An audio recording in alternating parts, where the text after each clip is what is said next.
Next up, we have the insidious side of kids' mobile games exposed. 95% of free kids games are not what they seem. Let's lock into this, baby. Let's lock into this, baby.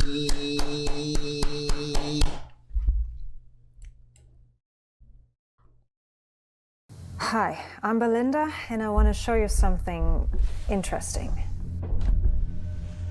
Imagine I'm 8 years old, just for a minute, and I'm playing this kids app, this restaurant game that lots of other kids also play. It didn't ask me for my age or anything, because it says it's for everyone, or kids above 4.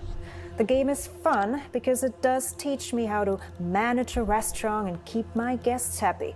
But sometimes I run out of money, and to speed things up, I can watch or even play some really fun ads, which is fine. But the more I play this kids game, the stranger the ads get. Yup.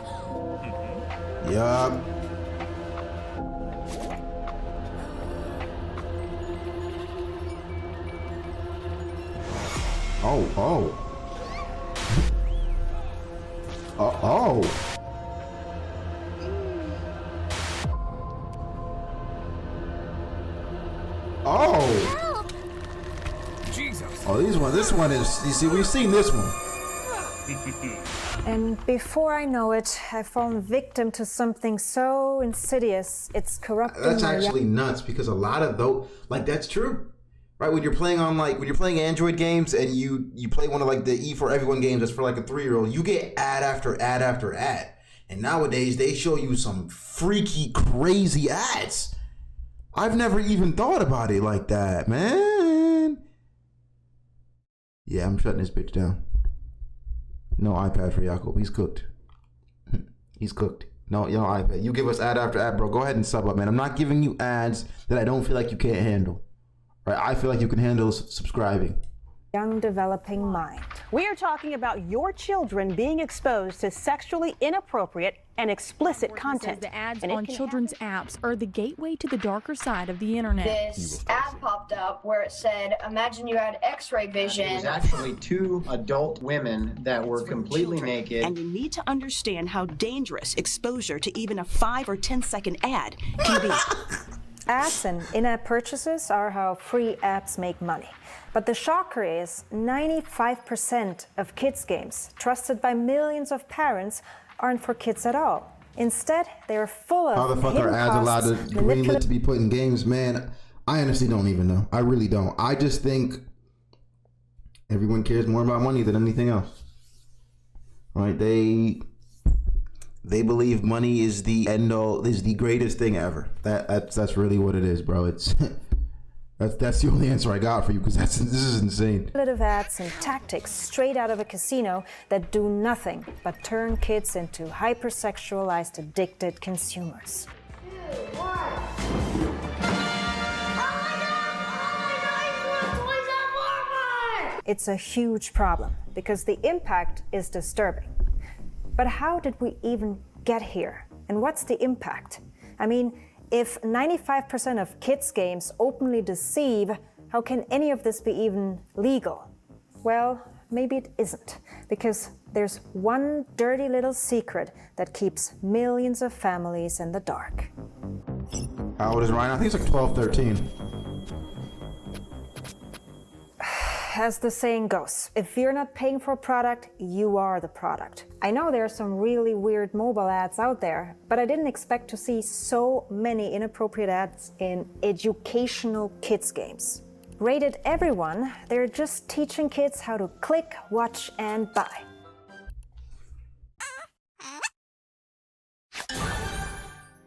Yes, I know, there are paid ad-free versions, but parents usually hesitate to buy them. Yeah, because kids play the game. New. Yeah, exactly. So they play the game for 5 seconds. App model is very appealing and cashing in on even those who are aware what's good, bro? of Welcome the in. Doing well. How are you? And the thing is, they get you because it's like the app is for free. But of course, my boy, he doesn't know. This game is designed for children. It's marketed to children. Yeah. And then there's $100 thing in app.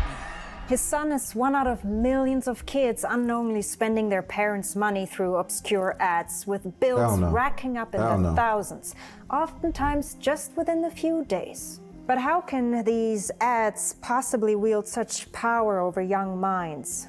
Well, kids don't really understand what ads are until they're about 8 years old. Before that, they see ads as a normal entertainment, no filter. And the earlier a kid learns about a brand, the more likely they'll want the product later. Many believe children's apps shouldn't even have ads in them. But kids are a multi-billion-dollar industry, so there's just too much money to be made. We're talking $6 billion in revenue in the educational app market alone, with kids' apps accounting for 20% of that. And when over 80% of kids under 5 have access to mobile devices, it's no surprise that aggressive casino-like marketing is being used left and right. I couldn't believe how any of this is even allowed. Where are the regulations? And for how long has this been going on? It seems it's been going on for as long as kids have been watching TV. Hey, it's Hasbro. Hasbro makes toys. What's new, Hasbro? Mr. and Mrs. Potato Head with their own cars and trailers. That's what's new.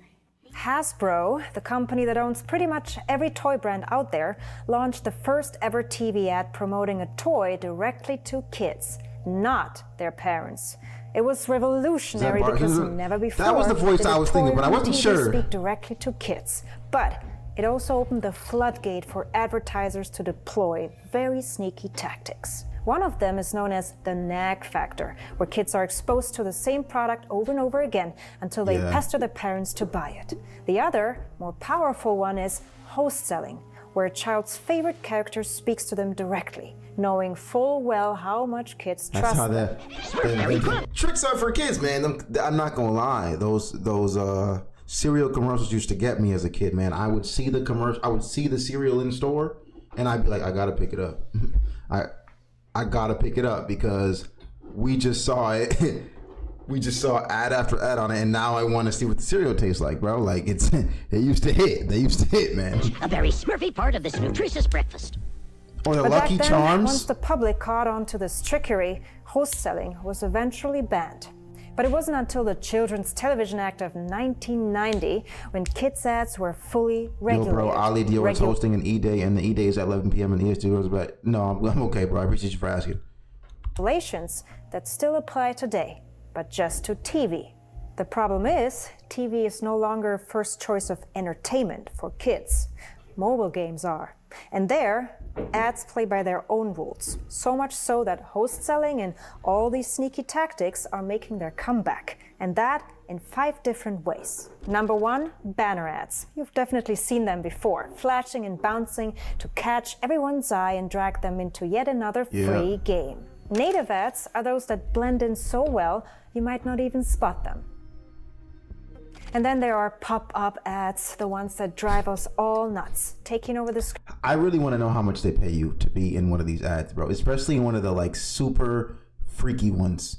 Like, how much are they paying for you to make user-generated content out of this? I really must know. Look, I really must know, dude. Screen for a solid 20 seconds before that X pops up. And even then, clicking on it takes you straight back to the store with a They giant also block your buttons with banner facts. And so you can't do anything unless it's done like for 50 seconds. Camouflaged ads, blending right into the kids' game. Shiny objects, gift boxes, in-game items, all ads in disguise. They're labeled ads, but how would a kid know that can't read? Now, the last ad type, man, that's the sneakiest. Rewarded ads. These are ads that give kids in-game items for watching an ad. Some ads take it so far and guilt-trip kids for not watching, since they're letting their favorite character down if they don't. Yeah. Others want you to watch 100 ads just for one super rare item. It's crazy. And what's crazier is that these rewarded ads give kids a sense of control, as if they're calling the shots, when in fact, it's just classic conditioning. Watch an ad, get a treat. Don't watch, and you're letting your buddy down. These guilt-tripping tactics trap kids into a constant reward loop, and because their brains are still developing, these games literally set them up for addiction, depression, and low self-esteem. But guess which ads pay pay the developer the most? Yep, rewarded ads. That's why they pop up at every decision point in the game. But there's more than just ads at play. Almost every single kids app is designed just like adult casino apps. Item stores as landing pages, stimulating sound effects taken straight from casinos. C West with the 5 gifted! Thank you, sir. I appreciate it, boss. I appreciate it. W's in the chat for our boy C West. Thank you, doggo. And Valorant for the 2 on top, or for the 1 on top, dog. W to Valorant for that. W subs, W in the chat for that, boy. We really appreciate it, man.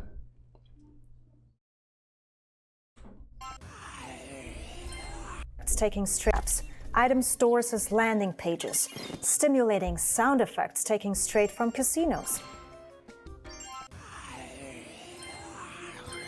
Time-bound pop-ups asking you to come back soon or poor little Tom might starve. Timers everywhere pushing for limited events or discounts. And if you linger too long in the item shop, some apps even ask you to put your money where my mouth is. Brother. It's disturbing, but true. And what many don't know is that most of these game companies hire specialized psychologists just to work on these persuasive tactics. Now, but that's just the tip of the iceberg. The real issue isn't just how these games manipulate, but what they expose. Strange, horny game ads flooding through kid-friendly games. Games that shouldn't even be played by adults, they're so bad. The amount of parents complaining about adult ads is endless, oftentimes with no response other than uninstall them, report it, or complain to the creator. Some of those games aren't even for sale, so there's no way to stop the ads. That's weird. That's interesting that there would be one on the same app store as a regular like kids game. I feel like is one thing, right? That you can just search up an adult themed game on the same Play Store that you can search up a kids game. 1. 2, that they wouldn't think of putting a filter on a kids game so that any adult themed. The thing though, chat, right? The thing though is the ad will be adult themed, but we know from experience that when you click the game, it's not adult themed, right? So I think that's how you sneak by. You make your ad adult themed, but your game is not really adult themed. Therefore, it's like no one's gonna really know. No one's gonna really know. Wes, thank you for the motherfucking sub, dog. Oh, I see. Kosher, I got a question. What's good, bro?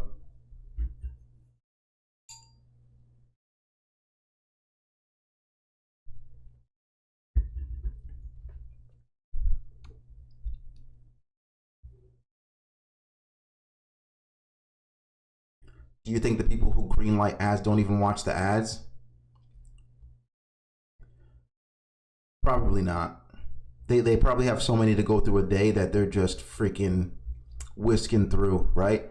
Like, I say this after hearing that for Pornhub, for MindGeek, for the company that owns Pornhub, RedTube, all of those, they apparently have only like 10 to 20 moderators.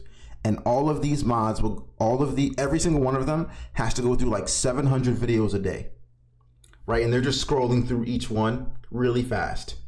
Like really fast. So I'm assuming that's very similar to what they do here. And they probably have bots too. You're right. Like, so yeah, I doubt they're watching them, man. I doubt they're watching them. Others are so graphic, showing people literally jerking each other off. Wow. With sounds. Wow. Whether it's prostitution that's promoted to 4-year-olds, interactive story ads, or ads in which hubby is cheating on his chubby wife, the cases are disturbing. Parents desperately ask app stores to help, but the usual answer is, of course, the same. They're not responsible for these ads. Wow. The developer is... Hold on a second. The developer is responsible for what ads are being shown to kids? Yeah, that's kind of interesting. That's kind of stupid. Let's check it out. Yeah, when a game dev launches a free app, they hook it up to an ad network, like a middleman between game and advertiser. As kids play, the app requests the ad network for ads. While the dev decides when ads pop up, they don't choose which ads. That's on the ad network.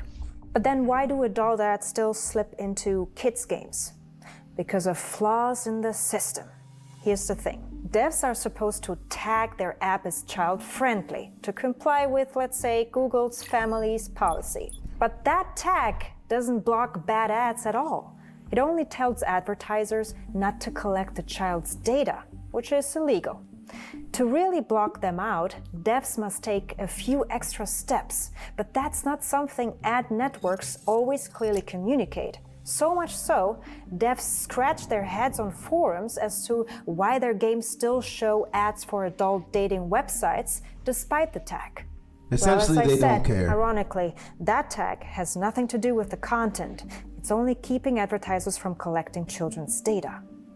And just like that, a game... Because if you're making it so complicated for devs to change, you clearly don't care. You just care about the money coming in. Because devs are asking, they're like, bro, I don't want these type of ads on my game. Why are you making it so hard for me to do this? There's no reason you should be making it this hard for us to have kid-friendly ads. Meant to be safe for kids is showing them things they shouldn't see because of system flaws. This way, no one can be blamed. If game devs, advertisers, and ad networks are all unaware, responsibility gets real blurry. But maybe this isn't just an oversight, but a system flaw by design. Look, I want to show you something. It's called the Big Catch Playbook. Created by Facebook, it tells advertisers how to overcome the challenge of fishing for the same players in a small pond. In other words, how to exploit player motivations through ads, also called baits.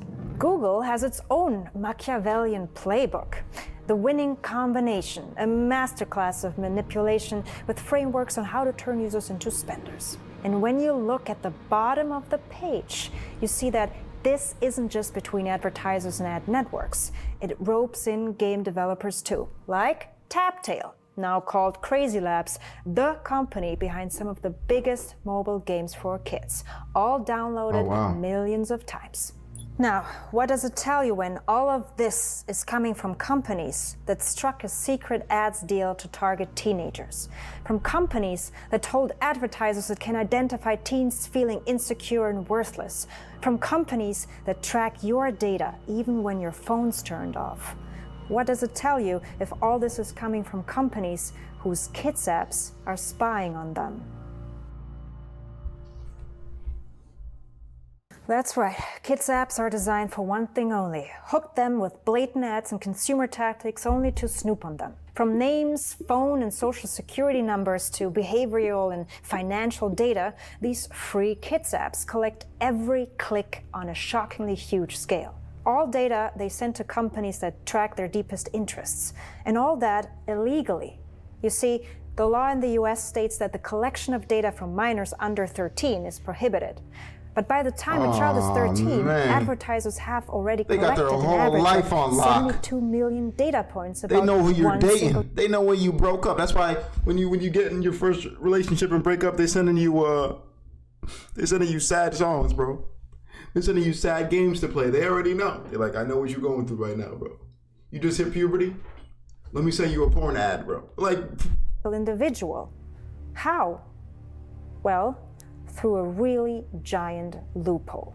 Look, when you download a kid's app, you see an age rating that tells you if the content is appropriate, but it doesn't say anything about how the app treats a child's data.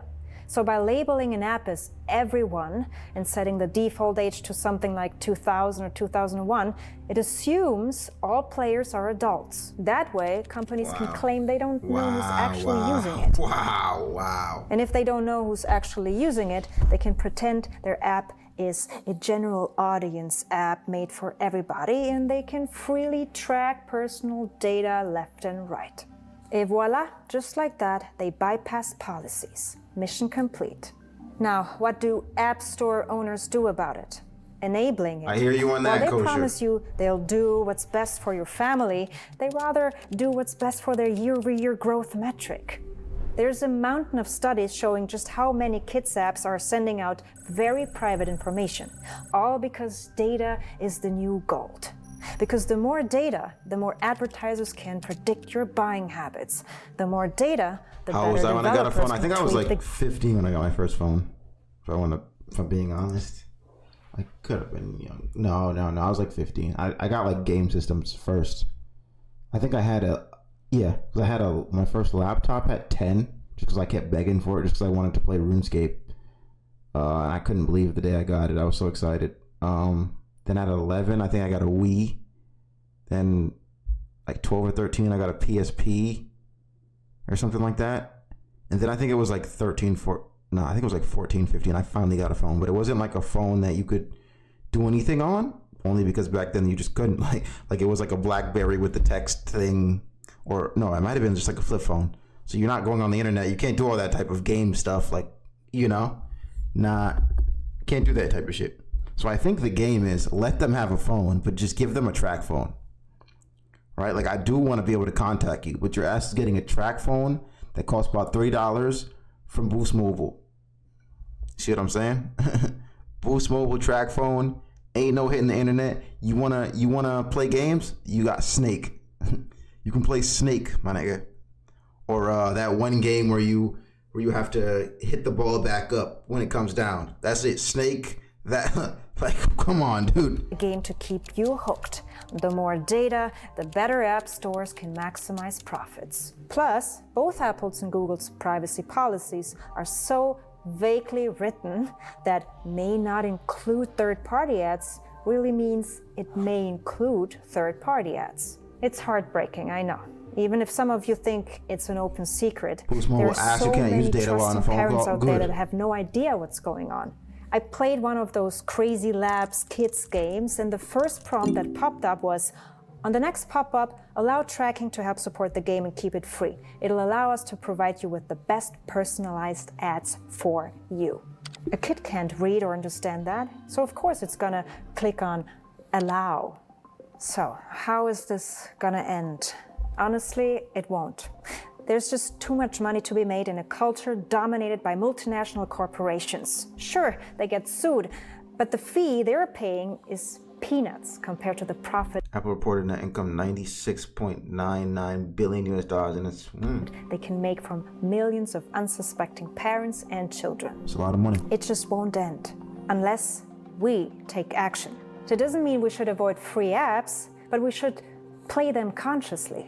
There are so many healthy, kid-friendly apps out there without ads and for little 100%. Money that ABC prioritize Mouse, education PBS. over profit. Websites like Common Sense Media are a great resource to help families find the right kids apps.